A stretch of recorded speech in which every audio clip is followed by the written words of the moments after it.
Çek Cumhuriyeti Senatosu'nda İlham Tohti inisiyatifi Dünya Uygur Kurultayı ve Uygur Hareketi'nin işbirliğiyle Uygur bölgesinde zorunlu çalıştırma ve asimilasyon başlıklı toplantı düzenlendi. Bu tanıklık toplantısında 3 Uygur ve 1 Kazak Türk'ü toplama kampları ve işkenceler hakkında tanıklık verdi. İlham Tohti inisiyatifi Başkanı Enver Can, Dünya Uygur Kurultayı Başkanı Dolgun İsa ve Uygur Hareketi Direktörü Ruşen Abbas, soykırıma uğrayan Uygur halkının durumlarıyla ilgili rapor sundu. Londra'da gerçekleşen Uygur Mahkemesi'nin yargıcı ve Charles Üniversitesi Hukuk Fakültesinden bir öğretim üyesi Uygur soykırımı hakkında konuşma yaptı. Çek Senatosu Güvenlik ve Dış Politika Bölüm Başkanı Senatör Pavel Fischer da konuşma yaparak bu toplantılarda elde edilen bilgiler, belgeler ve delillere dayanarak Uygurların zorla çalıştırılmasıyla üretilen ürünlerin sadece Çek Cumhuriyeti'nde değil Avrupa Birliği'ne üye ülkelerde de yasaklanması için çalışma yapacağını belirtti. ABD'li senatörler Çin'de zorla çalıştırma konusundaki endişeler nedeniyle Çin'in 2 eyaletinde faal deniz ürünleri üretim tesislerinde Uygur emeği sömürüsünün yasaklanması yönünde hükümete çağrıda bulundu. Bilgilere göre ABD Temsilciler Meclisi Çin İşleri Komitesi tarafından kar amacı gütmeyen illegal okyanus projesinin hazırladığı ilgili raporuna atıfta bulunarak yaptığı açıklamalarda Çin'deki sıradan balıkçı tekneleri bile insan haklarını ihlal ediyor. Çin'in Shandong eyaletindeki bir deniz ürünleri işletmecisi tesislerinde Uygur Türklerini köle işçi olarak zorla çalıştırıyor. Senatörlerin soruşturma talebi insanların zorla çalıştırılarak ürettiği ürünlerin ithalatını yasaklama konusunda ABD yasalarını layıkıyla uygulamayı gerektiriyor dedi.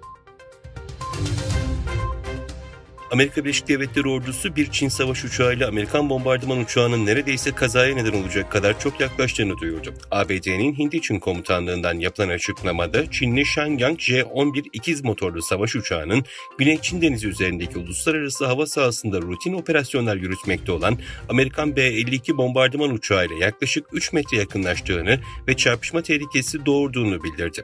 Geçtiğimiz günlerde tartışmalı Güney Çin Denizi'nde Çinli gemilerle Filipinli gemilerin çarpışması sonucu bölgede gerilim tırmanmıştı.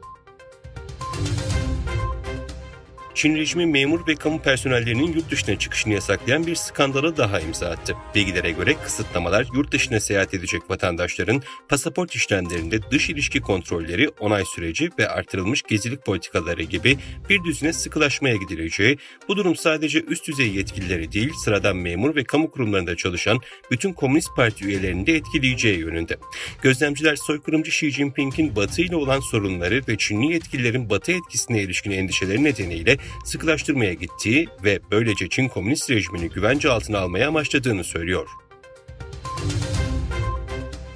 Özbekistan'da 2023 yılının ilk 9 ayı içerisinde gerçekleşen dış ticaret cirosu yaklaşık 45 milyar dolar olurken Çin'in bu rakamdaki payı %21.1'e yükseldi. Özbekistan'dan Çin'e yapılan ihracat ise 1.85 milyar dolara geriledi. Buna karşın Özbekistan'da ithalat hacmi %58.5 oranında artarak 7.6 milyar dolara yükseldi. 2023 yılının başından bu yana Çin'in Özbekistan'la ticaret hacmi 9.45 milyar dolara ulaştı.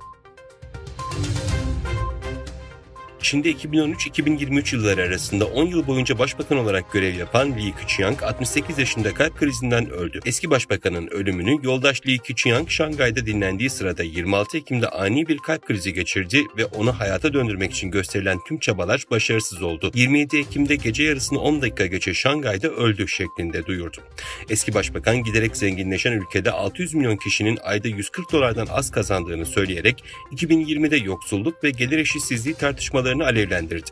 Son yıllarda iktidarını sıkılaştıran Şii tarafından kenara itilen Li yaklaşık 7 ay önce görevden ayrılmıştı.